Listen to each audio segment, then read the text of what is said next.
Channel of Vadodara. કરજણના ભડથાના toll નાકા પાસેથી એલસીબી પોલીસે વિદેશી શરાબનો જથ્થો ભરેલ આઈસર ટેમ્પાને ઝડપી પાડ્યો હતો.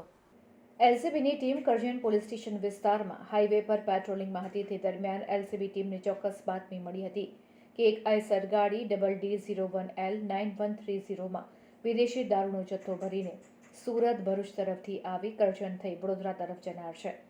જે ચોક્કસ માહિતીના આધારે પોલીસે ભડથાના ટોલ નાકા નેશનલ હાઈવે 48 ઉપર વોચ ગોઠવવામાં આવી હતી. જે ગાડી આવતા જ તેને કોર્ડન કરી ઝડપી પાડવામાં આવી હતી.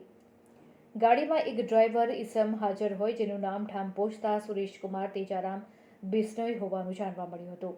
જેને સાથે રાખી આઈસર ગાડીમાં પાછળના ભાગે જોતા જ તાડપત્રી બાંધેલી હતી અને જેને હટાવીને જોતા પાછળનો ભાગ ખાલી હોય, પરંતુ ડ્રાઈવર કેબિનના પાછળના ભાગે એક ચોરખાનું બનાવવામાં આવ્યું હતું, જેમાં વિદેશી દારૂ સંતાડી રાખી હોવાની શંકા જણાઈ આવતા જે ચોરખાનામાં તપાસ કરતા ભારતીય બનાવટનો વિદેશી દારૂનો જથ્થો, જેમાં જુદા જુદા માર્કાના વિદેશી દારૂની પેટી નંગ 262, કુલ બોટલ નંગ 5472, જેની કિંમત ₹11,44,800 તથા મોબાઈલ ફોન નંગ 1 જેની કિંમત ₹10,000 તથા આઈસર ગાડી જેની કિંમત ₹10 લાખ તથા જીપીએસ કી ₹5,000, રજિસ્ટ્રેશન કાગળો વગેરે મળી કુલ ₹21,59,800નો મુદ્દામાલ કબજે કરવામાં આવ્યો હતો.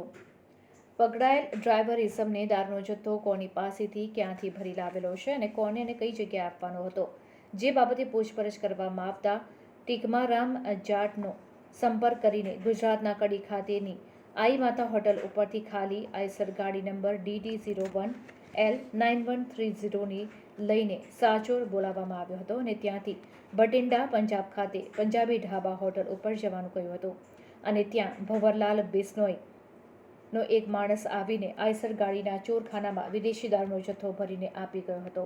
એ ભંવરલાલ બિશ્નોઈના કહ્યા મુજબ વડોદરા પહોંચીને ફોન કરવા જણાવ્યું હોવાની હકીકત જણાવતા વિદેશી દારૂ ભરેલ આઈસર સાથે પકડાયેલ ડ્રાઈવર ઈસમ તેમજ વિદેશી દારૂનો જથ્થો સપ્લાય કરનાર ઈસમો વિરુદ્ધ કાયદેસરની કાર્યવાહી કરી કરજણ પોલીસ સ્ટેશનમાં પ્રોહિબિશનનો ગુનો દાખલ કરી આગળની કાર્યવાહી હાથ ધરી છે.